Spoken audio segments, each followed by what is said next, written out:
Olá, hoje no Almanac Jurídico nós recebemos um advogado especialista em Direito do Trabalho, Dr. Eduardo Bettinger, que veio bater um papo com a gente sobre acidente do trabalho, né, Dr. Eduardo? Boa noite, bom tê-lo aqui no Almanac Jurídico. Boa noite, Jorge, é um prazer estar aqui, poder colaborar, poder ajudar no que for possível para esclarecer esse tema que hoje é bastante tormentoso e tem sido objeto de demandas recorrentes no nosso judiciário trabalhista.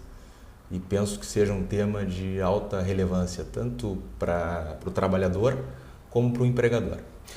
Doutor Eduardo, nós sabemos que muita coisa tem mudado nos últimos anos sobre esse assunto. Nós, inclusive, tivemos algumas expressivas modificações na legislação, especialmente a partir de 2004. Conta um pouco para a gente o que mudou a partir desse período, o que intensificou tanto isso ao ponto de se tornar um debate bem acalorado até no tribunal. É verdade.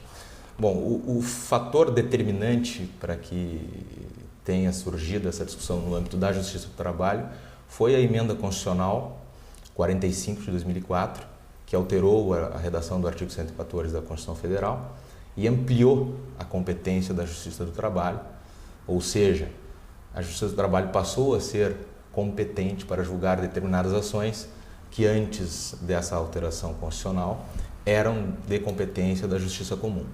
E uma das questões que foi objeto dessa alteração é justamente a questão das indenizações por dano moral e também aquelas decorrentes da relação de trabalho, aí incluída também os acidentes de trabalho e as doenças ocupacionais, que por definição legal também são equiparadas aos acidentes de trabalho.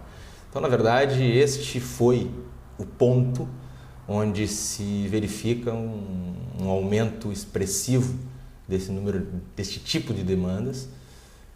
E eu dei uma pesquisada rápida e o telespectador pode fazer também, tanto no site do TST quanto no site do Tribunal de Justiça aqui do Estado.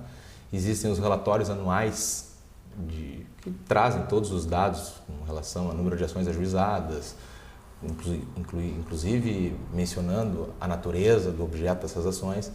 E ali a gente percebe com bastante clareza que a partir do ano de 2005 há um aumento crescente no número de ações ajuizadas na Justiça do Trabalho, e aí a gente passa da ordem de 105, 110 mil ações por ano até 2004, e a partir de 2005 se passa para um patamar que vai de 120 até 2009, onde se fechou com 140 mil ações ajuizadas.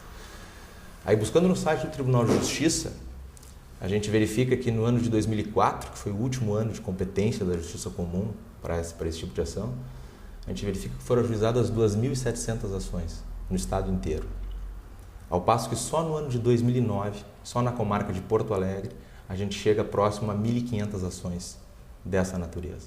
Então a gente vê que há um crescimento significativo desse número de ações, no meu entendimento, por dois fatores principais. Primeiro, porque os escritórios que são especializados em ajuizamento de ações perante a Justiça do Trabalho, sindicatos, etc., passaram a incluir esses pedidos naqueles já normais apresentados perante o Judiciário Trabalhista. E também a inexistência de custas, pela facilidade que tem o acesso à Justiça do Trabalho. Isso não é nenhuma crítica, isso é apenas uma constatação de que não há nenhuma consequência para aquele pedido que é julgado improcedente. Então, a maioria dos empregados litiga ao abrigo da assistência judiciária, e apresentar esta demanda ao Judiciário Trabalhista passou simplesmente a ser uma rotina de alguns escritórios que antes não ajuizavam esse tipo de ação. Então, acho que esses são os fatores principais do aumento desse número de demandas. Preciso lhe perguntar isso, a gente já avançou aqui, é tão complexo isso, acho que para os dois lados, tanto para aquele que é o lesado, quanto aquele que de alguma forma levou a isso, vou dizer assim. E como minimizar isso? Como enfrentar esse problema? Diminuir isso? Eu acho que hoje as empresas elas devem se atentar para essa realidade, porque muitas delas ainda não se defrontaram com as condenações, porque são talvez demandas recentes que ainda não chegaram ao seu final. mas se atentar ao problema, eu acho que é um problema relevante. Eu acho que existem inúmeras situações em que o empregado é exposto a condições de trabalho inadequadas e isso gera lesões, isso gera situações que devem ser indenizadas. Eu só acho que uma expressão que a gente usa muito no futebol, não dá para virar o fio, né? Porque daqui a pouco, se essas demandas forem banalizadas a tal ponto, aquele empregado que efetivamente sofreu uma lesão no ambiente de trabalho em decorrência de esforço repetitivo, em decorrência de uma má condição de trabalho, ele vai acabar entrando numa vala comum de condenações mais módicas pela grande recorrência e repetição. Então eu acho que essa adequação vai vir com o tempo, né? Eu penso que hoje o empregador ele precisa modificar o seu processo de seleção, ele precisa melhorar e muito a questão do exame admissional.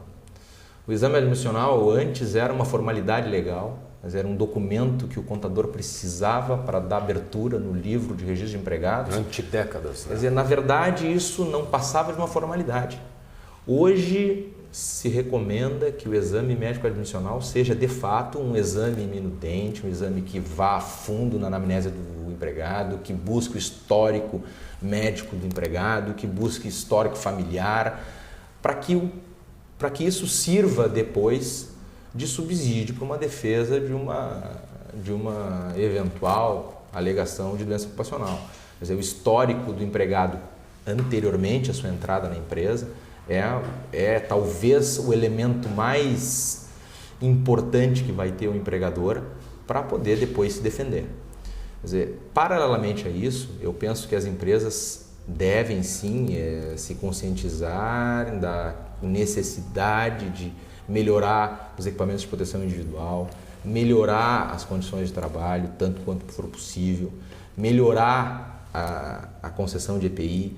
Eu vivenciei inúmeras situações de empregadores há alguns anos atrás que, ao contratarem, não existe risco de pagar insalubridade nessa atividade? Sim, existe. Bom, então vamos colocar o salário um pouquinho mais baixo, acrescenta a insalubridade e estamos livres do problema. Essa orientação para 2000, 98, 2000, até valia.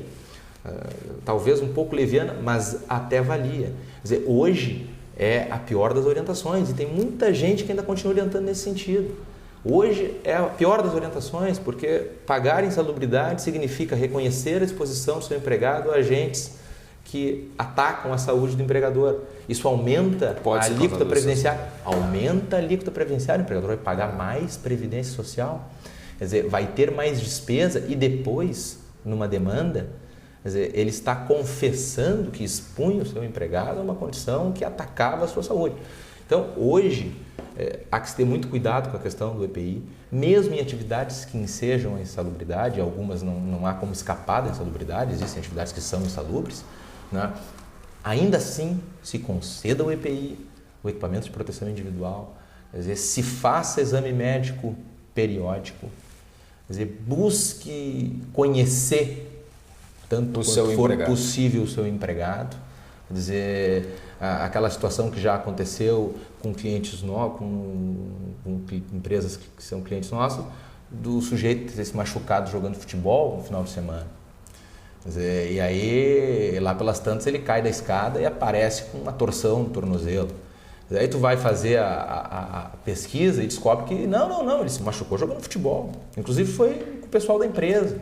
Quer dizer, essas situações são importantes que sejam documentadas. Doutor, né? Ok, foi muito bom, só que o nosso espaço chegou ao final. Tá? Foi um prazer ter o doutor Eduardo Betti vir aqui, batendo um papo com a gente nessa noite. E amanhã nós retornamos com um novo Almanaque Jurídico. Fique conosco. Até amanhã.